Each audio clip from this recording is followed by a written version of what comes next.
Hello again, it's Jimmy at O'Reilly's. I have here a Peugeot Expert.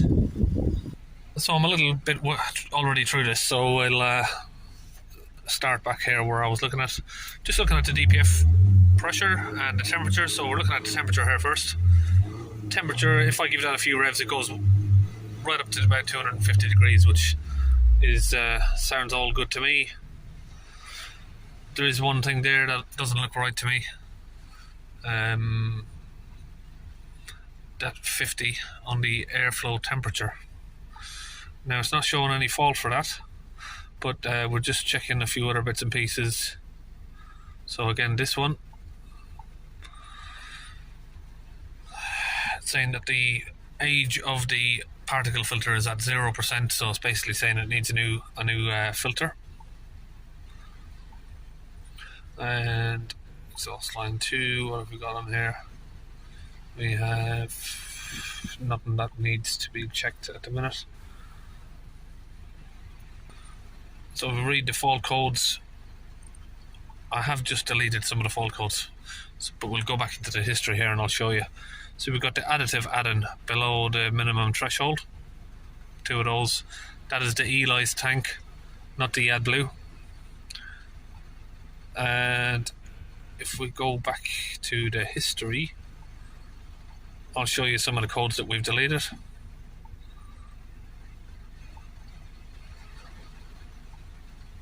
Diagnostic history, Peugeot. So we had fuel level was low. Additive add-in, again, the particle filter is detected to be overloaded, P2463. Position of the motorized coolant outlet. Now I take it that that's the thermostat, but he said he's literally just had one. So I take it that they just haven't reset the codes. It's just had a service and a cam belt and the thermostat, he's told me, and the water pump. So we're not going to worry about that if he's telling me that's already done. We're looking at the particle filter that's overloaded, and the additive add-in is below the threshold. And the, where is it gone? Yeah, that's about it. Okay, so the first thing we're going to do, get the van lifted up here. We're going to go underneath and we'll put a couple of litres of the EOLYS PAT fluid in there. So you can get these in different brands, but this is the one that I can normally pick up from my suppliers. And it's a horrible sort of red fluid. Makes a mess anywhere you spill it. We'll just attach up the refill nozzle here. It's a little cap with a tube on it basically, and that fits onto the tank. We can refill it. Just under the van here you got a fuel line. We'll pull that off and we'll get our tank there connected up to it. Now we'll hold this up and we should be able to squeeze the fluid in there. And you see it's just like a red fluid like that. You just squeeze the bottle and we'll just get that in there. It's going to take a little bit of time. Right, now all of our fluid's in there, we'll get the second bottle ready to go in. One more thing there we forgot to mention was that the coolant temperature is going above where it should be, above 90 degrees. I've given it some revs there to get it up there. So anyway, now that the PAT fluid is all in, we're going to do one at a time. We'll go to special functions and we'll sort out this PAT fluid. So I think we need to go on service action, the emissions. No. Emissions control. Let me go back. We need to find the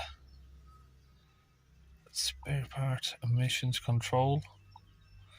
Placement of the pipes, pressure sensor, particle filter, additive tank.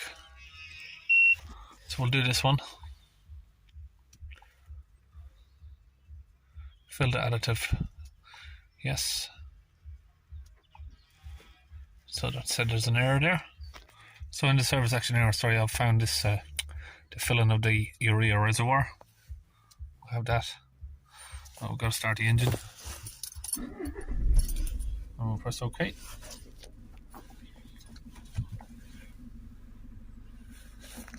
Okay, that's all done, so we'll press on again, and that's successful. Okay, so that's all of the EOLYS stuff done there. Now we can move on to the DPF itself. Oh, we've got a lot of rain out here today. Literally swimming out there on the ground. Now hopefully you can hear me, but we're doing a priming of the additive tank there. Okay, now let's move on to the DPF itself. Exhaust line 2 will go to the particle filter pressure. And we're going to start the vehicle up. And we can see there we've got a steady pressure of about 120 millibars on the DPF at idle. And we have there about 3000 RPM, sort of 350, 360. Okay, so we'll switch the vehicle off now. Okay, we've got the compressor here ready. We're using the launch DPF cleaning fluid. And we're using half a bottle, and we're going to dilute the other 50% with water into the cleaning gun. So you just use these pliers to open the tube there. Okay, now we've connected up the DPF gun here. This is a launch DPF gun. So we've got that connected, sorry, I'll probably better show you. Got that connected to this tube here. So if we follow that along the DPF, it runs in here. Let me just move back a bit. So you can see we've got the second pressure sensor there, goes after the DPF. That one goes before, so the one before is where we're going to put the fluid in. Just using the gun there with the compressor hooked up over there. So we'll just squeeze the trigger, get it in.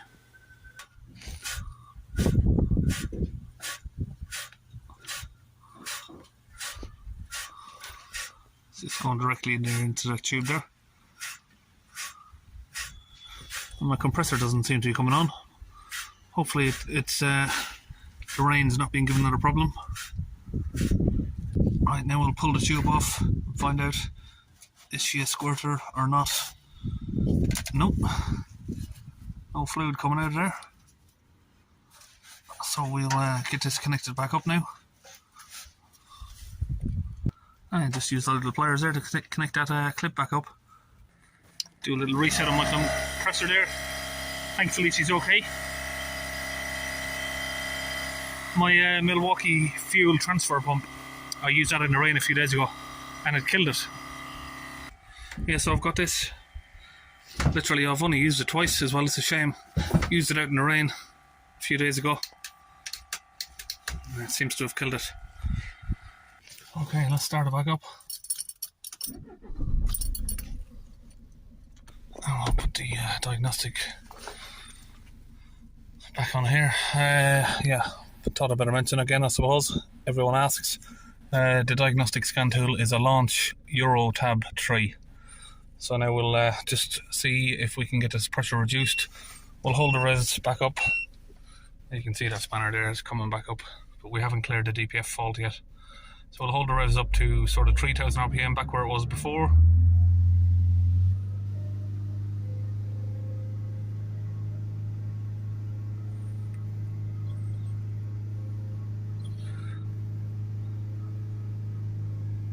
Holding steady there. And we shall just keep an eye on the live data now of the DPF pressure.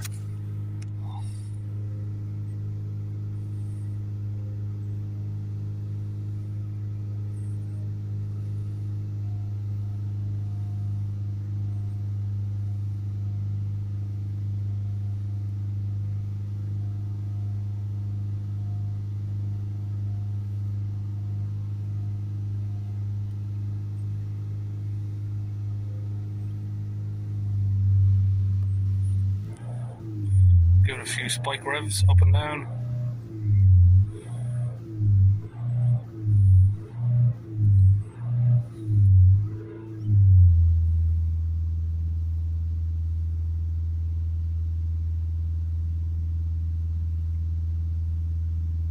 Now the restricted mode has come back on again. We did reset that earlier by resetting the codes, but the management lights come back on, so it's holding the revs now at about 2,500.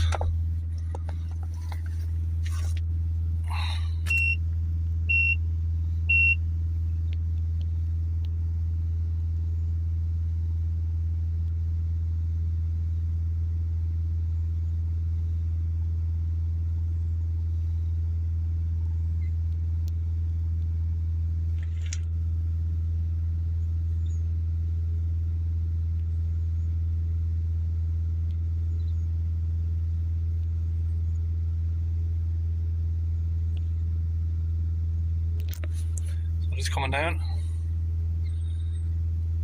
Just see the graph there as it's dropping.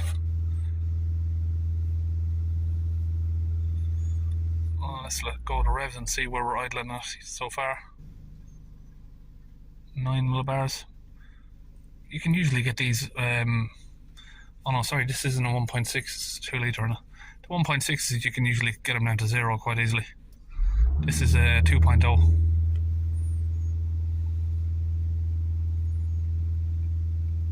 Revs back up.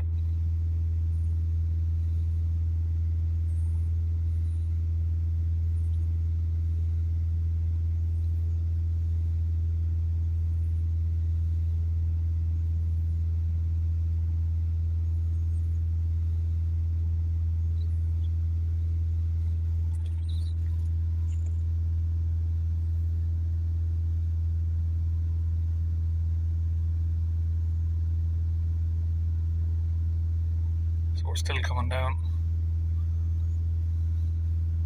See, it's sort of evening out now. It's toggling between 38 and 39. Just let go of the revs again. Down to sort of 5, 6. So we're almost complete. We just need to make sure that we've burnt out all of the chemicals and we're not getting any more smoke. We don't want the customer driving around the road with a tailpipe of smoke coming out. Okay, so these pressures probably explain it to you, yeah. So at idle, you'd like to see your pressure under 10 millibars on a good DPF. And at 3000 RPM, you'd like to see it sort of under 80 millibars. Under 100 maximum, but a good DPF sort of at 3000 RPM doesn't sit sort of more above 50 to 60 millibars. Okay, so we've got back up some of the codes that were there before again, the particle filter, clogged. Now we'll delete all of these.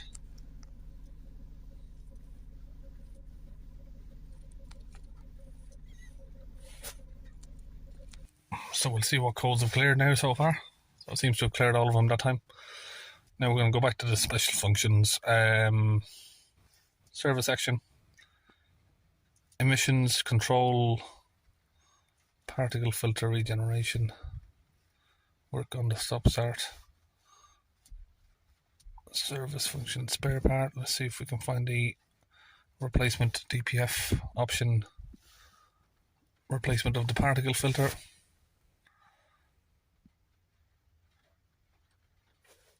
Okay, we need to start the engine. Start it up, we'll let it run. So what that's going to do now is just going to read the DPF pressure to determine if the pressure is low enough that you've actually fitted a new DPF and that you're not trying to trick the system basically. Okay, so that is successful. Now we might need to go back and clear those codes again. Oops, went back a little bit too far there.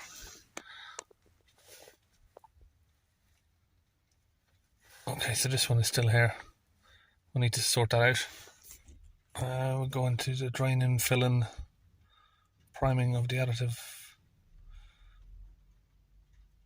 I'm sure I already done that one. Let's try the filling of the reservoir pooch. Let me see if that will... I don't want just reinitialization. Usually it should give you sort of an option, I think. On the older models, it used to give you an option of how many litres you've put in. Okay, so that has done that. When I've reset that, it came up quickly telling me how many litres, 2.2 litres of fluid that was in the tank. So that should be now done. We might again, of course, have to go back and clear the codes. Yep. Now this time they should not return. Okay, so we start the vehicle up. We'll let it idle for a few minutes and we'll hold it on some revs. Then we'll take it on a test drive just to confirm that no lights are coming back on. And before within about 30 seconds of you starting it, you'd get the beep on here, the beep down there, the spanner engine sort of with a spanner light on it, and then you get the engine management light down there as well. So let's hold the revs up.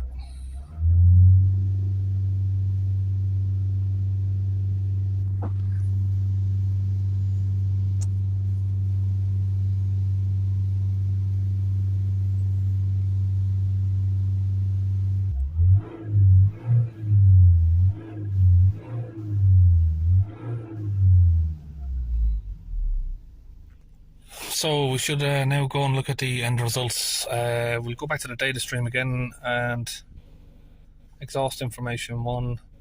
So what we're looking at is the thermal agent of the particle filter, soot deposited in, total weight of soot in the filter. So you can see now they are on, well, that should be back up to 100%. So let me just see if I can get that back up to 100%. I'm sure that should be, I think this is calculated in reverse, so the agent doesn't go up to, you know, up to 100%. I was told it starts at 100% and goes down to 0. So we'll try that again with reinitializing the particle filter. Possibly I didn't wait long enough. Some of these Peugeots and stuff now, all of these newer cars, you've got to wait sort of 30 seconds between each ignition cycle just to let it reset. Otherwise, if you switch the key back on now, it won't reset. So that has been reset again. We're still on 0 there with that. So, I mean, it seems to be fine. But I remember having one of these on, I'd done a reset before. One of these was on sort of 99% or something, and I had a lot of people commenting saying, you know, they work at Peugeots and it goes the opposite way down. It starts at 99% and goes down to 0 when it needs to be replaced. But it seems to me replacing it resets it to 0 on this model. But maybe I'm wrong or maybe I'm right. If anyone's got information on that, feel welcome to comment. So the end result there, 3000 RPM. I have around 42, 43 millibars. Let it down to idle. And we have 2 millibars. 3 millibars. So that's it, we're just about finished there now. We'll get all of this stuff packed up and we'll see you on our next video.